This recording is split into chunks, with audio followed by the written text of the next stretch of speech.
ఇవులు యథార్థుల ప్రార్థన ఆయనకి ఆనందకరం. హల్లెలూయా హల్లెలూయా. ఇంటికాడ భార్య భర్తలు కొట్టుకొని అత్త కోళ్ళు కొట్టుకొని వచ్చి, దేవుడా ఇదిగో నా కానుక అంటే ఆయనకి ఇష్టం లేదంట. నీ ఇంట్లోనే సమాధానం లేదు, నీ వల్ల నాకు మహిమ లేదు, నిన్ను చూసిన వారిని చేసి నమ్మేమని చెప్తే ఆ అమ్మాయి ఎప్పుడు అట్లాగే ఉంది కదా. అసలు ఆ ఇల్లు చూస్తే భయంకరంగా ఉంటుంది. ఆడికి దేవుడికి అంతా తెలియదు. నీ వల్ల అవమానమా దేవుడికి మహిమ?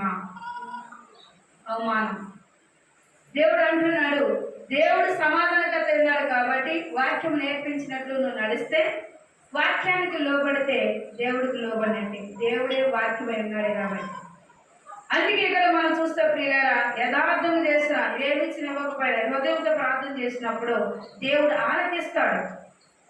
నీ కానుక నీకే అభివృద్ధి తప్ప ఎవరిని నువ్వు పోషించట్లేదు. నిన్ను పోషించాలన్న దేవుడే అబ్రహాము కానించి నీ కానుకను పెట్టాడు. కానుక పెట్టి అబ్రహాము కానించి ఎందుకు పెట్టాడంటే, నీవిచ్చిన అభివృద్ధి పచ్చబడే కొలిది నీ ధననిధులు ఆయన మందిరములో కనపడాలి. ఆయన దగ్గరకు వచ్చిన అనేక మంది ఆకలి తప్పి గలవారు ఉంటారు. ఒక దినం అమ్మగారుని వస్తారు, దేవుడి పని అమ్మగారు చేస్తున్నారు, మీరు చివరిగా వెళ్ళిపోయారు అనుకోండి, వచ్చేవరకు ఆహారం ఎవరు పెడతారు? మా అమ్మగారు చూసుకుంటారు అంటారు కదా. మరి అమ్మగారు పెట్టాలంటే అమ్మగారికి ఉండాలా లేదా? అమ్మగారికి ఎవరు ఇవ్వాలి? దేవుడు ఇవ్వాలి. దేవుడు ఎవరిని ఆస్వాదిస్తున్నాడు? సంఘాన్ని ఆస్వాదిస్తున్నాడు. సంఘం హెచ్చించబడాలి, సంఘం దీవించబడాలి. అందుకే పిల్లలు పోషించుకున్నప్పుడు ఎన్నో అప్పులు చేసి ఆ బిడ్డలను మనం చక్కగా చదివించుకుంటాం. పిల్లలు పెద్ద అయిన ఎవరు పోషించాలి?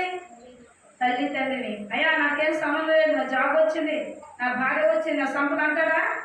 నా తల్లి తండ్రి తర్వాతే నా భార్య, నా బిడ్డలు.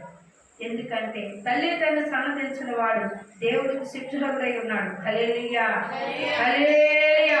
అందుకే వాక్యం సెలవిస్తుంది ప్రియులారా, యథార్థ ప్రార్థన దేవుడు ఆలకిస్తాడు. ఆలకించినట్లు మనం ఉండాలి. యథార్థంగా మనం ఉండాలి అంటే మన ప్రార్థన వింపుగా కనపడాలి, జ్ఞానాన్ని సంపాదించుకోవాలి, కృపట బలపడాలి, నూతనాత్మ తెంపబడాలి. నువ్వు వద్దిల్ల కొలిది నీ సంపద దేవుడి సన్నిధిలో కనపడాలి.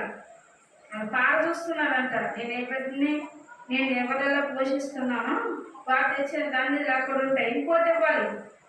నా పిల్లలకి చాలదు, నా పిల్లకి ఇల్లు చాలు, నేను ఇంకోటి ఇవ్వాలి అనుకుంటానంట దేవుడు. ఎందుకంటే నువ్వు అడిగి దేవుడం కాదు. అబ్రహాం పిలిచి ఇచ్చాడా లేదా?